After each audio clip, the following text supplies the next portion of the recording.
Hey guys, how you guys doing? We're gonna do a quick video about starting milkweed seeds because we're gonna put in a butterfly garden this year. So we're gonna try to attract monarchs and swallowtails. So that'll be a really cool project throughout the year, and we'll make update videos on the butterfly garden and try to get some cool shots of the butterflies too. So starting milkweed seeds is a little bit goofy because they need a cold wet cycle. So I have a bunch of milkweed seeds here that I collected last fall.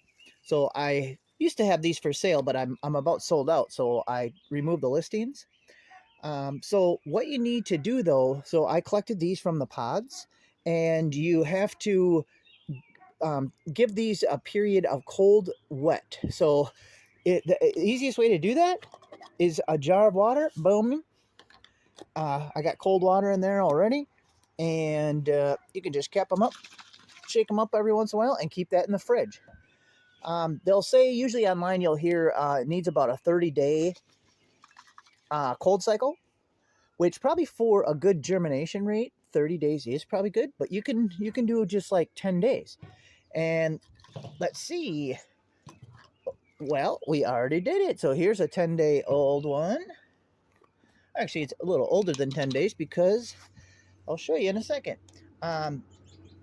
We can do a test sprout, so let's put some of the seeds. We have a couple thousand seeds in there, but I had a lot to start with. Let's see. Yeah, I've actually distributed about 2 million seeds to help the monarchs when I had these seeds for sale, and I also donated seeds. Okay, there we go. So we have like the moist paper towel technique there. Normally I wouldn't use this cold water, but whatever. So let's just do a little experiment here. We got some on moist paper towel so we can check our germination rate. And I'm just kind of doing this as an example because look, and then I already did it 10 days ago. So I let this sit for 10 days. So see, we don't have to wait. So we can check what kind of germination we get after a cold wet period of only 10 days. So let's check on our progress here. And I kept these nice and warm, of course. Oh yeah, we got sprouts. There we go, guys. So see all the sprouts? So let me look close and see. I would say the germination rate of about, I'd say about 30%. So what you say? Yeah, I'd say about 35%, maybe 40%, which is fine because see, we said the title of the video is how to start milkweed quick. If you don't want to wait a full month, you just start more seeds, and then you can easily get the amount that you need in as little as 10-day cold cycle and 10-day sprout. So let's take these down by where we're going to plant them, and we could plant all these too. These have actually been in the fridge now for 20 days. So these are even going to have a higher germination rate because, see, they were the leftovers from when I did this experiment. So let's take them down. Actually, let's just go down. I don't even have to turn you guys off.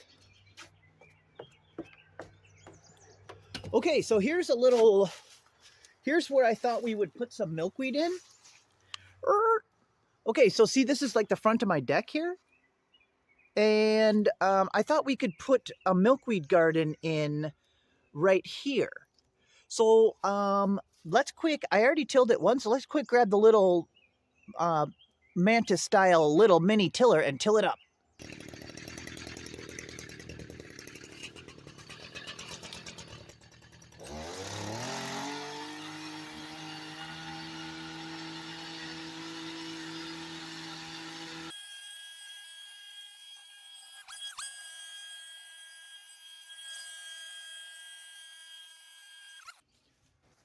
Yay, that was easy. Okay, so actually we're going to do two things. Let's see. So we actually dug up some rhizomes, some roots from established milkweed plants. This was probably like 5 or 6 days ago. It was really windy, so I might have to do a voiceover, but let's go check out that clip of me digging up a couple milkweed rhizomes. Okay, I'm definitely gonna have to do a voiceover because it was very windy. So I will just watch and see what I did here. So I found where a plant was, it fell over, but I could tell it was growing there. So see, it was all dried up, and I could see where it was connected to the ground. So I just grabbed my handy dandy shovel, and with much effort and superhuman strength,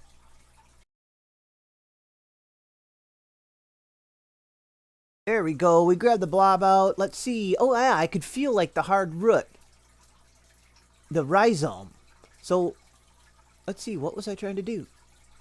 Oh, I think it just kept running underneath the ground, so I tried to pop it out. There we go. Let's grab it. Yes! Yeah, we win! All right. Yeah, wow, that's actually, yeah. I remember that one now. Wow, that's really cool. I wonder how far it actually went. I probably just snapped it off, you know? Okay, and I think I show a couple of the other ones here. Let's see. Yeah, so here is some of the other ones I dug up, but you guys saw them anyway. Ooh, wow, I did a bad job at showing them. Wow, they're cool, though. Oh, man, I kind of want to dig up more, but I think we might have enough for the garden because we got to plant some other stuff. Okay, back to the other video. Okay, yeah, so that was that. So we're going to do an experiment to see if by transplanting the rhizomes really early in the spring before they even pop up, if we can get blooming milkweed the first year. Because starting from seed, we're not going to have blooms the first year. So that would probably take 2 years, I would guess. So let's go here. I'm going to go grab the rhizomes and let's take a look at them. Okay, let me tip you guys down. Hold on tight. Okay, I'll tip you guys down and let's have a look at these real quick. So yeah, hopefully we got to see them in the video a little. So yeah, rhizome is basically a stem that grows horizontally under the ground, and every once in a while it'll shoot up it'll root down roots and it'll shoot up a stem that becomes a new plant. So look, they're spaced out.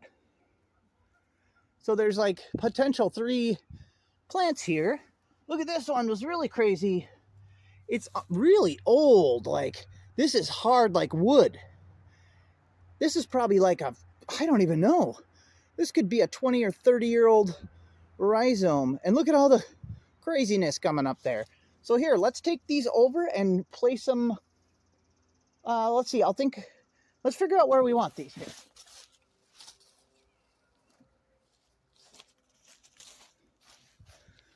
Let's see, for the experiment, we want to see how good these transplant.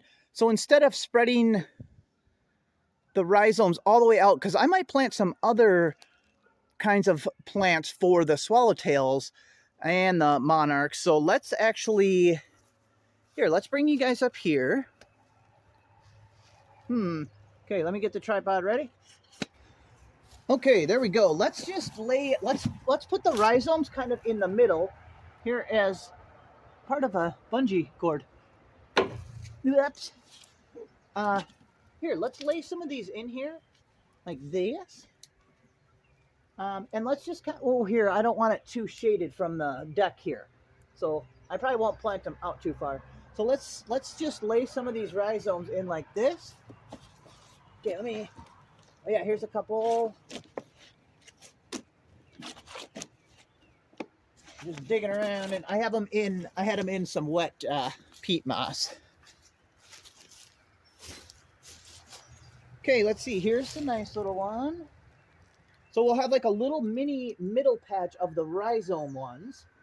Okay, how's that? And what, should we really baby them? Should we give them the good soil here on the top? Why not, huh? Here, let's do it. Okay, let's see. Okay. There we go. And we'll water them in. You know what's funny? Without even putting any down, I found a milkweed seed right there. I probably tilled up a bunch of little sprouted milkweed because I think I I think I put some down here, but whatever. I wonder if I should do a little normal soil here, because I don't know if that was deep enough, because see, I can see them sticking out already. That might be okay, but let's sprinkle in a little bit of normal on the top here. Okay, so that's center. Let me make a little line. I might even mark it. Where do we stop, guys? Over here? Okay, yeah, I might mark that off for our experiment. Okay, and then, ooh, my hands are very dirty now. Let me see if I can just angle you guys over, and I'll just, let's see what we should do with the seeds here. Oh yeah, we have, here, I got an idea. Let's do some pre-sprouted seeds on this side. So yeah, some of these are pre-sprouted. Oh yeah, a lot of them. There's a bunch. And we'll also add... See, I have lots of seeds, so I can go kind of crazy. Okay, and then on the other side, I'm going to chuck a bunch in too. Probably like 1,000. Yeah, look at this. Look at all these. Whoops. I started a little bit too many. But like I said, I had a lot. So I'll just throw some down and... Woo, wow. That was a few too many. Okay, now it doesn't matter if some animals grab some. I could get a garden rake, but here, let's just go like this. They'll get at all different depths. Some will probably be on the surface still. There we go. Here, off camera, I'm going to do the other side. Here, there's some on here too. That's okay. It's not like in nature, one out of thousands and thousands of seeds would make it into a plant. So it's pretty natural that a lot will not make it into a plant. They're very common too, so easy to get more. There we go, guys. Okay, my hand is way too dirty too. Here, maybe I can, whoops, don't make you guys dizzy. Let me pull you out there. Okay, there we go. Okay, so we have the start of our butterfly garden. I'll grab the hose and I'll water this stuff in. And we'll do an update once stuff starts coming up. All right, this is just a quick one for you guys. We'll see you on the next one. Hit like and subscribe.